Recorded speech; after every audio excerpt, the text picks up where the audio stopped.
ಮದುವೆಯಾಗಲು ನಿರಾಕರಿಸಿದ ಯುವತಿಯನ್ನ ಅಪಹರಿಸಿ ಹಲ್ಲೆ ನಡೆಸಿ ಕೈಕಾಲು ಕಟ್ಟಿ ಬೆಂಗಳೂರಿಗೆ ಕರೆದೊಯ್ದು ಬಲವಂತವಾಗಿ ಮದುವೆಯಾಗುವಂತೆ ಒತ್ತಾಯಿಸಿ ಜೀವ ಬೆದರಿಕೆ ಹಾಕಿದ ಪ್ರಕರಣವನ್ನು ಅಜಂಪುರ ಪೊಲೀಸರು ಕೇವಲ 24 ಗಂಟೆಗಳಲ್ಲೇ ಭೇದಿಸಿ ಪ್ರಮುಖ ಆರೋಪಿಗಳನ್ನು ಬಂಧಿಸುವಲ್ಲಿ ಯಶಸ್ವಿಯಾಗಿದ್ದಾರೆ.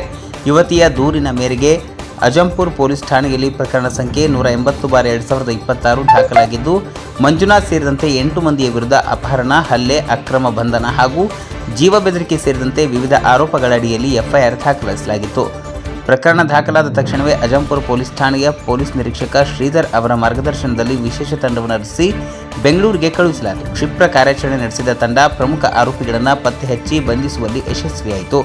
ಬೆಂಗಳೂರಿನಲ್ಲಿ ಪತ್ತೆಯಾದ ಯುವತಿಯನ್ನು ಪೊಲೀಸರು ಸುರಕ್ಷಿತವಾಗಿ ವಶಕ್ಕೆ ಪಡೆದಾಗ ಆಕೆ ಪ್ರಕರಣಕ್ಕೆ ಸಂಬಂಧಿಸಿದಂತೆ ನೀಡಿದ ಹೇಳಿಕೆ ತನಿಖೆಗೆ ಮಹತ್ವದ ಸುಳಿವು ನೀಡಿದೆ ಎಂದು ಪೊಲೀಸ್ ಮೂಲಗಳು ತಿಳಿಸಿವೆ. ಆ ಹೇಳಿಕೆಯ ಆಧಾರದ ಮೇಲೆ ಮುಂದಿನ ತನಿಖೆಯನ್ನು ಪೊಲೀಸರು ಮುಂದುವರೆಸಿದ್ದಾರೆ. ಈ ಕಾರ್ಯಾಚರಣೆಯಲ್ಲಿ ಪೊಲೀಸ್ ಸಿಬ್ಬಂದಿಗಳಾದ ರವಿ ನಾಯಕ್ ಹಾಗೂ ಪ್ರದೀಪ್ ನಾಯಕ್ ಅವರು ಆರೋಪಿಗಳನ್ನು ಪತ್ತೆ ಹಚ್ಚಿ ವಶಕ್ಕೆ ಪಡೆಯುವಲ್ಲಿ ಪ್ರಮುಖ ಪಾತ್ರ ವಹಿಸಿದ್ದು, ತಂಡದ ಕಾರ್ಯಕ್ಕೆ ಮೆಚ್ಚುಗೆ ವ್ಯಕ್ತವಾಗಿದೆ. ಪ್ರಕರಣದಲ್ಲಿ ಭಾಗಿಯಾಗಿರುವ ಉಳಿದ ಆರೋಪಿಗಳ ಪತ್ತೆ ಹಾಗೂ ಘಟನೆಯ ಸಂಪೂರ್ಣ ಹಿನ್ನೆಲೆಯನ್ನು ತಿಳಿಯಲು ತನಿಖೆ ಮುಂದುವರೆದಿದೆ. ಕೇವಲ 24 ಗಂಟೆಗಳಲ್ಲಿಯೇ ಅಪಹರಣ ಪ್ರಕರಣವನ್ನು ಭೇದಿಸಿ ಆರೋಪಿಗಳನ್ನು ಬಂಧಿಸಿದ ಅಜಂಪುರ ಪೊಲೀಸ್ ಠಾಣೆಯ ಪೊಲೀಸ್ ನಿರೀಕ್ಷಕ ಶ್ರೀಧರ್ ಅವರ ನೇತೃತ್ವದ ತಂಡದ ತ್ವರಿತ ಮತ್ತು ಪರಿಣಾಮಕಾರಿ ಕಾರ್ಯಾಚರಣೆಗೆ ಸಾರ್ವಜನಿಕರಿಂದ ವ್ಯಾಪಕ ಪ್ರಶಂಸೆ ವ್ಯಕ್ತವಾಗಿದೆ. ವರದಿ ಪ್ರದೀಪ್ HR ತರೀಕೆರೆ.